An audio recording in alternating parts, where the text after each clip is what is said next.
وَنَبِّئْهُمْ عَنْ ضَيْفِ إِبْرَاهِيمَ، اور انہیں ذرا ابراہیم کے مہمانوں کا قصہ سناؤ۔ یہاں حضرت ابراہیم علیہ السلام اور ان کے بعد متصلاً قوم لوط کا قصہ جس غرض کے لیے سنایا جا رہا ہے اس کو سمجھنے کے لیے اس سورت کی ابتدائی آیات کو نگاہ میں رکھنا ضروری ہے۔ آیات 7 اور 8 میں کفار مکہ کا یہ قول نقل کیا گیا ہے کہ وہ نبی صلی اللہ علیہ وسلم سے کہتے تھے کہ اگر تم سچے نبی ہو تو ہمارے سامنے فرشتوں کو لے کیوں نہیں آتے؟ اس کا مختصر جواب وہاں صرف اس قدر دے کر چھوڑ دیا گیا تھا کہ فرشتوں کو ہم یوں ہی نہیں اتار دیا کرتے، انہیں تو ہم جب بھیجتے ہیں حق کے ساتھ ہی بھیجتے ہیں۔ اب اس کا مفصل جواب یہاں ان دونوں قصوں کے پیرائے میں دیا جا رہا ہے۔ یہاں انہیں بتایا جا رہا ہے کہ ایک حق تو وہ ہے جسے لے کر فرشتے ابراہیم کے پاس آئے تھے، اور دوسرا حق وہ ہے جسے لے کر وہ قوم لوط پر پہنچے تھے۔ اب تم خود دیکھ لو کہ تمہارے پاس ان میں سے کون سا حق لے کر فرشتے آ سکتے ہیں۔ ابراہیم والے حق کے لائق تو ظاہر ہے کہ تم نہیں ہو، اب کیا اس حق کے ساتھ فرشتوں کو بلوانا چاہتے ہو جسے لے کر وہ قوم لوط کے ہاں نازل ہوئے تھے؟ اذ دخلوا علیہ فقالوا سلاما قال انا منکم وجلون، جب وہ آئے اس کے ہاں اور کہا سلام ہو تم پر تو اس نے کہا ہمیں تم سے ڈر لگتا ہے۔ تقابل کے لیے ملاحظہ ہو سورہ ہود رکوع 7۔ قالوا لا توجل انا نبشرك بغلام علیم، انہوں نے جواب دیا ڈرو نہیں، ہم تمہیں ایک بڑے سیانے لڑکے کی بشارت دیتے ہیں، یعنی حضرت اسحاق علیہ السلام کے پیدا ہونے کی بشارت، جیسا کہ سورہ ہود میں بصراحت بیان ہوا ہے۔ قال ابشرتمونی علی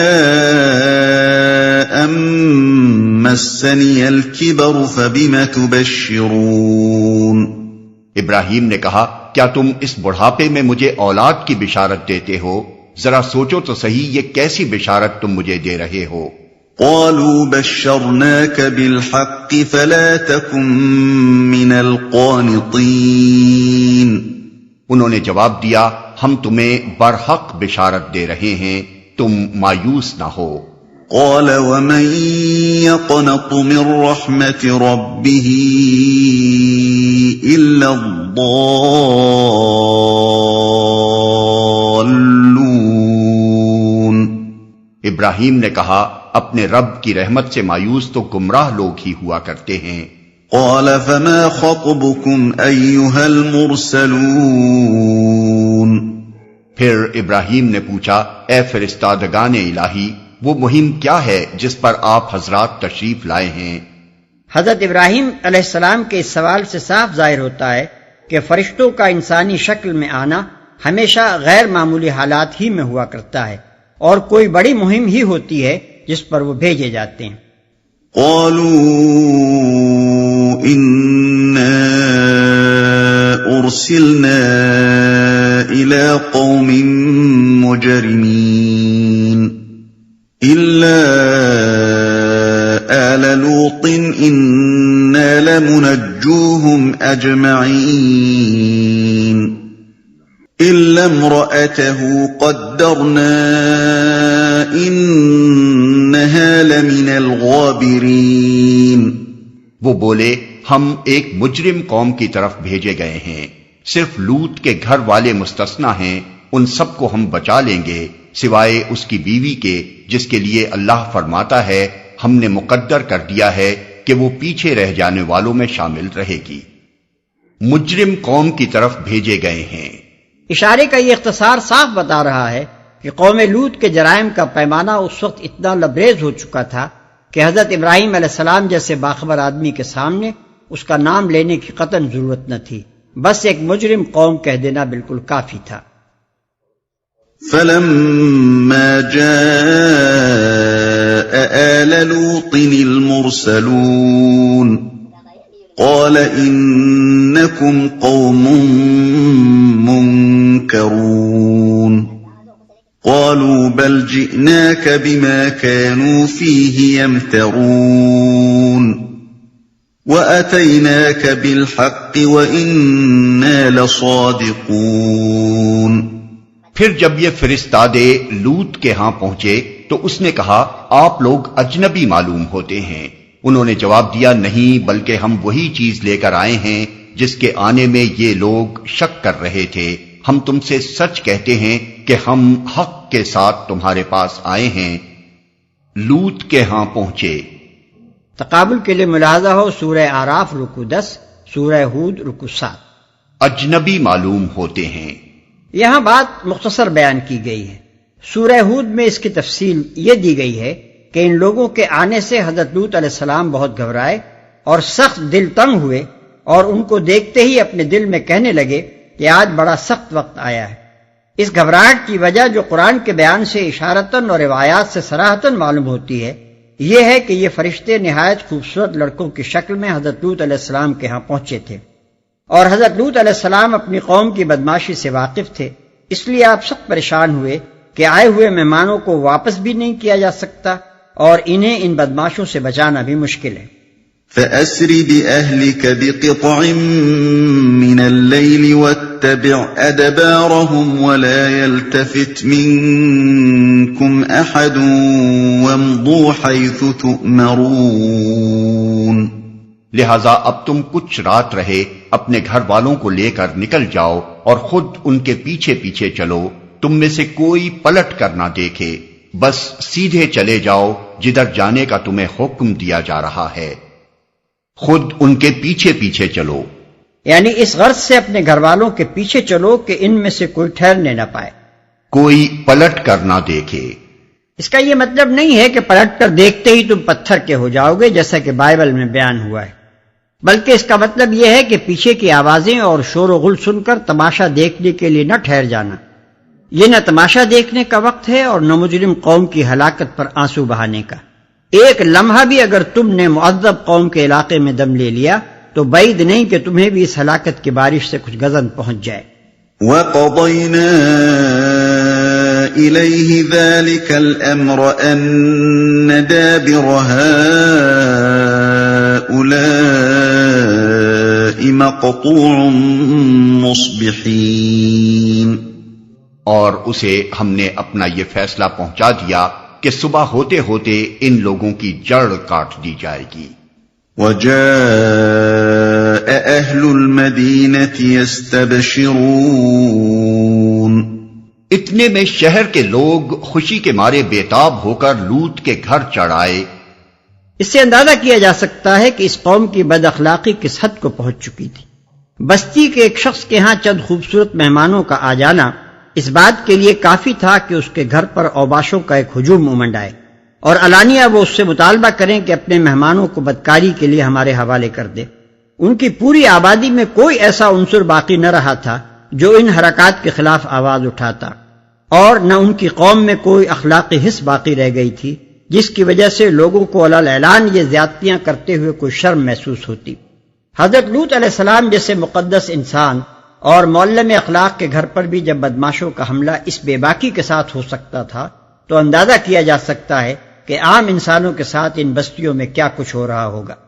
تلمود میں اس قوم کے جو حالات لکھے ہیں ان کا ایک خلاصہ ہم یہاں دیتے ہیں، جس سے کچھ زیادہ تفصیل کے ساتھ معلوم ہوگا کہ یہ قوم اخلاقی فساد کی کس انتہا کو پہنچ چکی تھی۔ اس میں لکھا ہے کہ ایک مرتبہ ایک اعلامی مسافر ان کے علاقے سے گزر رہا تھا، راستے میں شام ہو گئی اور اسے مجبوراً ان کے شہر صدوم میں ٹھہرنا پڑا۔ اس کے ساتھ اپنا زاد راہ تھا، کسی سے اس نے میزبانی کی درخواست نہ کی، بس ایک درخت کے نیچے اتر گیا، مگر ایک صدومی اصرار کے ساتھ اٹھا کر اسے اپنے گھر لے گیا، رات اسے اپنے ہاں رکھا اور صبح ہونے سے پہلے اس کا گدھا اس کے زین اور مال تجارت سمیت اڑا دیا۔ اس نے شور بچایا مگر کسی نے اس کی فریاد نہ سنی، بلکہ بستی کے لوگوں نے اس کا رہا سہا مال بھی لوٹ کر اسے نکال باہر کیا۔ ایک مرتبہ حضرت سارہ نے حضرت لوط علیہ السلام کے گھر والوں کی خیریت دریافت کرنے کے لیے اپنے غلام الیازر کو صدوم بھیجا۔ الیازر جب شہر میں داخل ہوا تو اس نے دیکھا کہ ایک صدومی ایک اجنبی کو مار رہا ہے۔ الیازر نے اسے شرم دلائی کہ تم بےکس مہمانوں سے یہ سلوک کرتے ہو، مگر جواب میں سر بازار الیازر کا سر پھاڑ دیا گیا۔ ایک مرتبہ ایک غریب آدمی کہیں سے ان کے شہر میں آیا اور کسی نے اسے کھانے کو کچھ نہ دیا۔ وہ فاقے سے بدحال ہو کر ایک جگہ گرا پڑا تھا کہ حضرت لوط علیہ السلام کی بیٹی نے اسے دیکھ لیا اور اس کے لیے کھانا پہنچایا۔ اس پر حضرت لوط علیہ السلام اور ان کی بیٹی کو سخت ملامت کی گئی اور انہیں دھمکیاں دی گئیں کہ ان حرکتوں کے ساتھ تم لوگ ہماری بستی میں نہیں رہ سکتے۔ اس طرح کے متعدد واقعات بیان کرنے کے بعد تلمود کا مصنف لکھتا ہے کہ اپنی روزمرہ کی زندگی میں یہ لوگ سخت ظالم، دھوکے باز اور بدمعاملہ تھے۔ کوئی مسافر ان کے علاقے سے بخیریت نہ گزر سکتا تھا، کوئی غریب ان کی بستیوں سے روٹی کا ایک ٹکڑا نہ پا سکتا تھا۔ بارہا ایسا ہوتا کہ باہر کا آدمی ان کے علاقے میں پہنچ کر فاقوں سے مر جاتا اور یہ اس کے کپڑے اتار کر اس کی لاش کو برہنہ دفن کر دیتے۔ بیرونی تاجر اگر شامت کے مارے وہاں چلے جاتے تو برسر عام لوٹ لیے جاتے اور ان کی فریاد کو ٹھٹوں میں اڑا دیا جاتا۔ اپنی وادی کو انہوں نے ایک باغ بنا رکھا تھا جس کا سلسلہ میلوں تک پھیلا ہوا تھا۔ اس باغ میں وہ انتہائی بے حیائی کے ساتھ علانیہ بدکاریاں کرتے تھے اور ایک لوط کی زبان کے سوا کوئی زبان ان کو ٹوکنے والی نہ تھی۔ قرآن مجید میں اس پوری داستان کو سمیٹ کر صرف 2 فقروں میں بیان کر دیا گیا ہے کہ وَمِن قَبْلُ كَانُوا يَعْمَلُونَ السَّيِّئَاتِ، یعنی وہ پہلے سے بہت برے برے کام کر رہے تھے۔ اور ارشاد ہوتا ہے أَإِنَّكُمْ لَتَأْتُونَ الرِّجَالَ وَتَقْطَعُونَ السَّبِيلَ وَتَأْتُونَ فِي نَادِيكُمُ الْمُنْكَرَ، یعنی تم مردوں سے خواہش نفس پوری کرتے ہو، مسافروں کی راہ مارتے ہو اور اپنی مجلسوں میں کھلم کھلا بدکاریاں کرتے ہو۔ قال إن هؤلاء ضيفي فلا تفضحون واتقوا الله ولا تخزون۔ لوط نے کہا بھائیو یہ میرے مہمان ہیں، میری فضیحت نہ کرو، اللہ سے ڈرو، مجھے رسوا نہ کرو۔ قالوا اولم ننهك عن العالمين، وہ بولے کیا ہم بارہا تمہیں منع نہیں کر چکے ہیں کہ دنیا بھر کے ٹھیکیدار نہ بنو؟ قال هؤلاء بناتي إن كنتم فاعلين۔ لوط نے عاجز ہو کر کہا اگر تمہیں کچھ کرنا ہی ہے تو یہ میری بیٹیاں موجود ہیں۔ اس کی تشریح سورہ ہود کی آیت 78 کی تفسیر میں بیان کی جا چکی ہے۔ یہاں صرف اتنا اشارہ کافی ہے کہ یہ کلمات ایک شریف آدمی کی زبان پر ایسے وقت میں آئے ہیں جبکہ وہ بالکل تنگ آ چکا تھا اور بدماش لوگ اس کی ساری فریاد و فغاں سے بے پرواہ ہو کر اس کے مہمانوں پر ٹوٹے پڑ رہے تھے۔ اس موقع پر ایک بات کو صاف کر دینا ضروری ہے، سورہ ہود میں واقعہ جس ترتیب سے بیان کیا گیا ہے اس میں یہ تصریح ہے کہ حضرت لوط علیہ السلام کو بدماشوں کے اس حملے کے وقت تک یہ معلوم نہ تھا کہ ان کے مہمان در حقیقت فرشتے ہیں۔ وہ اس وقت تک یہی سمجھ رہے تھے کہ یہ چند مسافر لڑکے ہیں جو ان کے ہاں آ کر ٹھہرے ہیں۔ انہوں نے اپنے فرشتہ ہونے کی حقیقت اس وقت کھولی جب بدماشوں کا ہجوم مہمانوں کی قیام گاہ پر پل پڑا اور حضرت لوط علیہ السلام نے تڑپ کر فرمایا لو ان لی بکم قوتا او آوی الی رکن شدید، یعنی کاش مجھے تمہارے مقابلے کی طاقت حاصل ہوتی یا میرا کوئی سہارا ہوتا جس سے میں حمایت حاصل کرتا۔ اس کے بعد فرشتوں نے ان سے کہا کہ اب تم اپنے گھر والوں کو لے کر یہاں سے نکل جاؤ اور ہمیں ان سے نمٹنے کے لیے چھوڑ دو۔ واقعات کی اس ترتیب کو نگاہ میں رکھنے سے پورا اندازہ ہو سکتا ہے کہ حضرت لوط علیہ السلام نے یہ الفاظ کس تنگ موقع پر عاجز آ کر فرمائے تھے۔ اس سورے میں چونکہ واقعات کو ان کی ترتیب وقوع کے لحاظ سے نہیں بیان کیا جا رہا ہے بلکہ اس خاص پہلو کو خاص طور پر نمایاں کرنا مقصود ہے جسے ذہن نشین کرنے کی خاطر ہی یہ قصہ یہاں نقل کیا گیا ہے۔ اس لیے ایک عام ناظر کو یہاں یہ غلط فہمی پیش آتی ہے کہ فرشتے ابتدا ہی میں اپنا تعارف حضرت لوط علیہ السلام سے کرا چکے تھے اور اب اپنے مہمانوں کی آبرو بچانے کے لیے ان کی یہ ساری فریاد و فغاں محض ایک ڈرامائی انداز کی تھی۔ لعمرك انهم لفی سکرتهم يعمهون، تیری جان کی قسم اے نبی اس وقت ان پر ایک نشہ سا چڑھا ہوا تھا جس میں وہ آپے سے باہر ہوئے جاتے تھے۔ فأخذتهم الصيحة مشرقين فجعلنا عاليها سافلها وأمطرنا عليهم حجارة من سجيل۔ آخر پو پھٹتے ہی ان کو ایک زبردست دھماکے نے آ لیا اور ہم نے اس بستی کو تل پٹ کر کے رکھ دیا اور ان پر پکی ہوئی مٹی کے پتھروں کی بارش برسا دی۔ یہ پکی ہوئی مٹی کے پتھر ممکن ہے کہ شہاب ثاقب کی نوعیت کے ہوں اور یہ بھی ممکن ہے کہ آتش فشانی انفجار یعنی وولکینک ایرپشن کی بدولت زمین سے نکل کر اڑے ہوں۔ اور پھر ان پر بارش کی طرح برس گئے ہوں، اور یہ بھی ممکن ہے کہ ایک سخت آندھی نے یہ پتھراؤ کیا۔ ان فی ذلک لآیات للمتوسمین، اس واقعے میں بڑی نشانیاں ہیں ان لوگوں کے لیے جو صاحب فراست ہیں۔ وَإِنَّهَا لَبِسَبِيلٍ مُقِيمٍ، اور وہ علاقہ جہاں یہ واقعہ پیش آیا تھا گزرگاہ عام پر واقع ہے۔ یعنی حجاز سے شام اور عراق سے مصر جاتے ہوئے یہ تباہ شدہ علاقہ راستے میں پڑتا ہے، اور عموماً قافلوں کے لوگ تباہی کے ان آثار کو دیکھتے ہیں جو اس پورے علاقے میں آج تک نمایاں ہیں۔ یہ علاقہ بحر لوط یعنی بحر مردار کے مشرق اور جنوب میں واقع ہے، اور خصوصیت کے ساتھ اس کے جنوبی حصے کے متعلق جغرافیہ دانوں کا بیان ہے کہ یہاں اس درجے ویرانی پائی جاتی ہے جس کی نظیر روئے زمین پر کہیں اور نہیں دیکھی گئی۔ ان فی ذلک لآیۃ للمؤمنین، اس میں سامان عبرت ہے ان لوگوں کے لیے جو صاحب ایمان ہیں۔ وَإِن كَانَ أَصْحَابُ الْأَيْكَةِ لَظَالِمِينَ فَانْتَقَمْنَا مِنْهُمْ وَإِنَّهُمَا لَبِإِمَامٍ مُبِينٍ، اور ایکا والے ظالم تھے تو دیکھ لو کہ ہم نے ان سے بھی انتقام لیا، اور ان دونوں قوموں کے اجڑے ہوئے علاقے کھلے راستے پر واقع ہیں۔ اور ایکا والے یعنی حضرت شعیب علیہ السلام کی قوم کے لوگ، اس قوم کا نام بنی مدیان تھا۔ مدین ان کے مرکزی شہر کو بھی کہتے تھے اور ان کے پورے علاقے کو بھی۔ رہا ایکا تو یہ تبوک کا قدیم نام تھا۔ اس لفظ کے لغوی معنی گھنے جنگل کے ہیں۔ آج کل ایکا ایک پہاڑی نالے کا نام ہے جو جبل اللوث سے وادی افل میں آ کر گرتا ہے۔ کھلے راستے پر واقع ہیں۔ مدین اور اصحاب الایکا کا علاقہ بھی حجاز سے فلسطین و شام جاتے ہوئے راستے میں پڑتا ہے۔ وَلَقَدْ كَذَّبَ أَصْحَابُ الْحِجْرِ الْمُرْسَلِينَ وَآتَيْنَاهُمْ آيَاتِنَا فَكَانُوا عَنْهَا مُعْرِضِينَ، ہجر کے لوگ بھی رسولوں کی تکذیب کر چکے ہیں، ہم نے اپنی آیات ان کے پاس بھیجیں، اپنی نشانیاں ان کو دکھائیں، مگر وہ سب کو نظر انداز ہی کرتے رہے۔ ہجر کے لوگ یہ قوم سمود کا مرکزی شہر تھا۔ اس کے کھنڈر مدینہ کے شمال مغرب میں موجودہ شہر العلا سے چند میل کے فاصلے پر واقع ہیں۔ مدینہ سے تبوک جاتے ہوئے یہ مقام شاہراہ عام پر ملتا ہے اور قافلے اس وادی میں سے ہو کر گزرتے ہیں، مگر نبی صلی اللہ علیہ وسلم کی ہدایت کے مطابق کوئی یہاں قیام نہیں کرتا۔ 8ویں صدی ہجری میں ابن بطوطہ حج کو جاتے ہوئے یہاں پہنچا تھا۔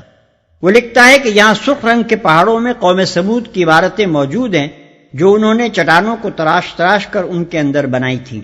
ان کے نقش و نگار اس وقت تک ایسے تازہ ہیں جیسے آج بنائے گئے ہوں۔ ان مکانات میں اب بھی سڑی گلی انسانی ہڈیاں پڑی ہوئی ملتی ہیں۔ وَكَانُوا يَنْحِتُونَ مِنَ الْجِبَالِ بُيُوتًا آمِنِينَ، وہ پہاڑ تراش تراش کر مکان بناتے تھے اور اپنی جگہ بالکل بے خوف اور مطمئن تھے۔ فَأَخَذَتْهُمُ الصَّيْحَةُ مُصْبِحِينَ فَمَا أَغْنَى عَنْهُمْ مَا كَانُوا يَكْسِبُونَ، آخر کار ایک زبردست دھماکے نے ان کو صبح ہوتے آ لیا اور ان کی کمائی ان کے کچھ کام نہ آئی۔ یعنی ان کے وہ سنگین مکانات جو انہوں نے پہاڑوں کو تراش تراش کر ان کے اندر بنائے تھے ان کی کچھ بھی حفاظت نہ کر سکے۔ وَمَا خَلَقْنَا السَّمَاوَاتِ وَالْأَرْضَ وَمَا بَيْنَهُمَا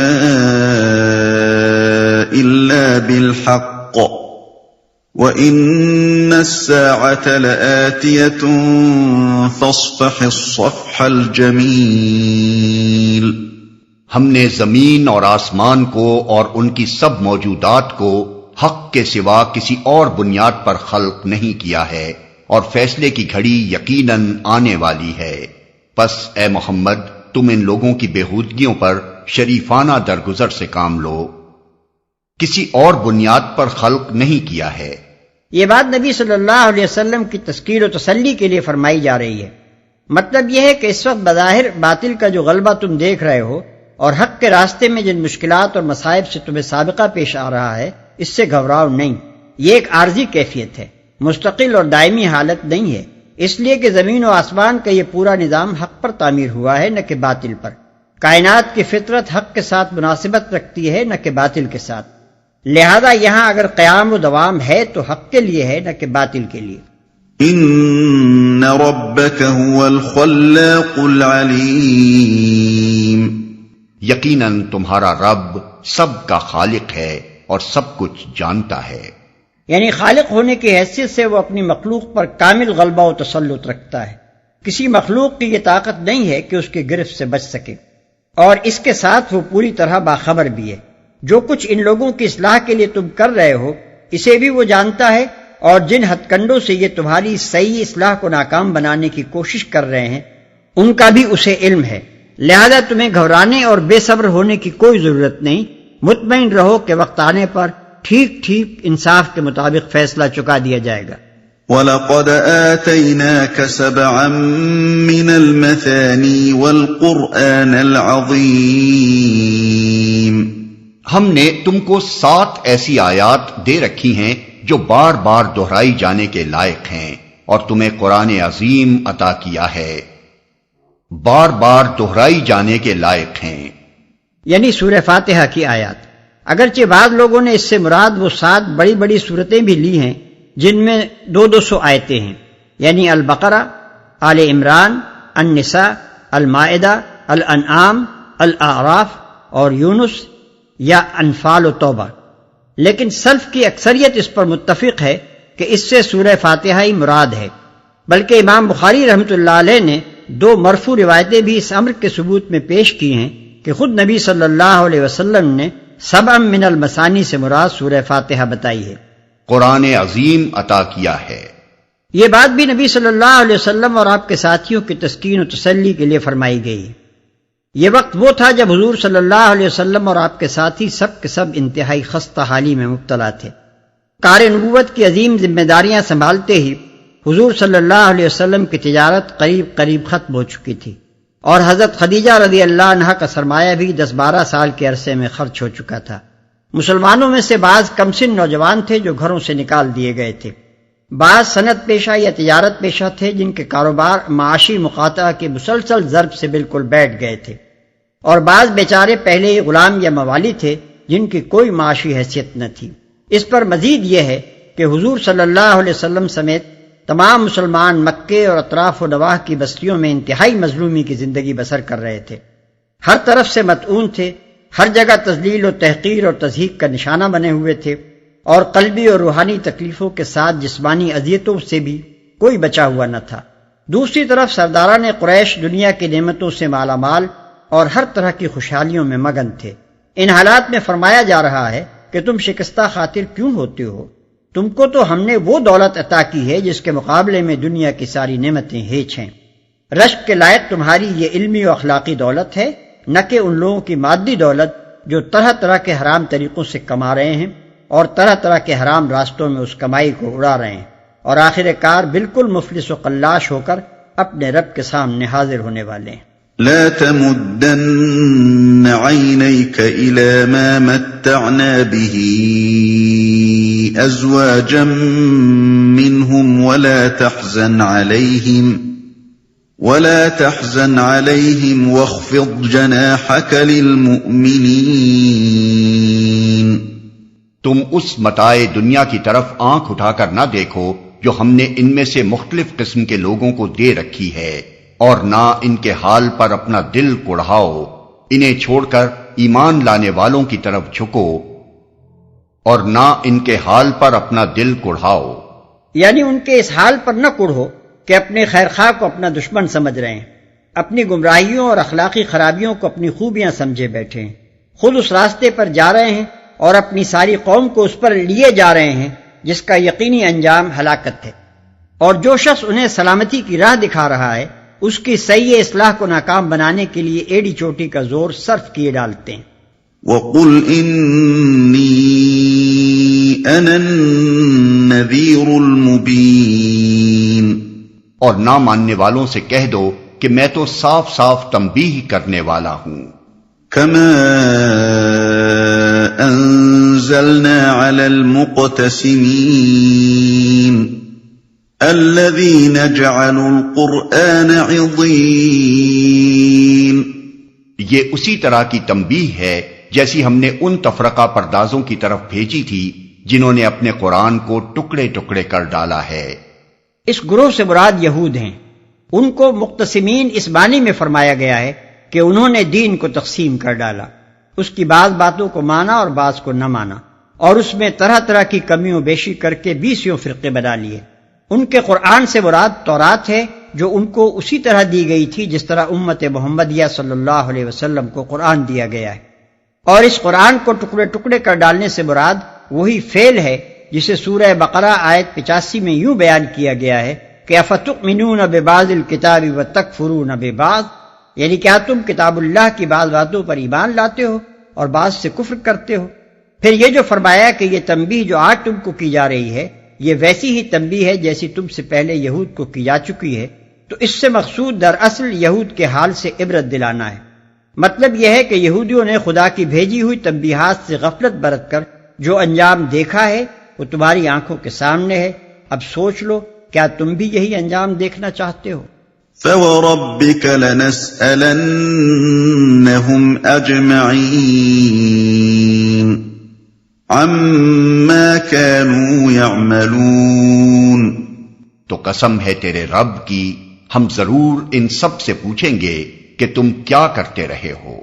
فاصدع بما تؤمر وأعرض عن المشركين، پس اے نبی جس چیز کا تمہیں حکم دیا جا رہا ہے اسے ہانکے پکارے کہہ دو اور شرک کرنے والوں کی ذرا پرواہ نہ کرو۔ إنا كفيناك المستهزئين الذين يجعلون مع الله إلها آخر فسوف يعلمون، تمہاری طرف سے ہم ان مذاق اڑانے والوں کی خبر لینے کے لیے کافی ہیں جو اللہ کے ساتھ کسی اور کو بھی خدا قرار دیتے ہیں، ان قریب انہیں معلوم ہو جائے گا۔ وَلَقَدْ نَعْلَمُ أَنَّكَ يَضِيقُ صَدْرُكَ بِمَا يَقُولُونَ فَسَبِّحْ بِحَمْدِ رَبِّكَ وَكُن مِّنَ السَّاجِدِينَ وَاعْبُدْ رَبَّكَ حَتَّى يَأْتِيَكَ الْيَقِينُ۔ ہمیں معلوم ہے کہ جو باتیں یہ لوگ تم پر بناتے ہیں ان سے تمہارے دل کو سخت کوفت ہوتی ہے، اس کا علاج یہ ہے کہ اپنے رب کی حمد کے ساتھ اس کی تسبیح کرو، اس کی جناب میں سجدہ بجا لاؤ، اور اس آخری گھڑی تک اپنے رب کی بندگی کرتے رہو جس کا آنا یقینی ہے۔ یعنی تبلیغ حق اور دعوت اصلاح کی کوششوں میں جن تکلیفوں اور مصیبتوں سے تم کو سابقہ پیش آتا ہے ان کے مقابلے کی طاقت اگر تمہیں مل سکتی ہے تو صرف نماز اور بندگی رب پر استقامت سے مل سکتی ہے۔ یہی چیز تمہیں تسلی بھی دے گی، تم میں صبر بھی پیدا کرے گی، تمہارا حوصلہ بھی بڑھائے گی، اور تم کو اس قابل بھی بنا دے گی کہ دنیا بھر کی گالیوں اور مذمتوں اور مزاحمتوں کے مقابلے میں اس خدمت پر ڈٹے رہو جس کی انجام دہی میں تمہارے رب کی رضا ہے۔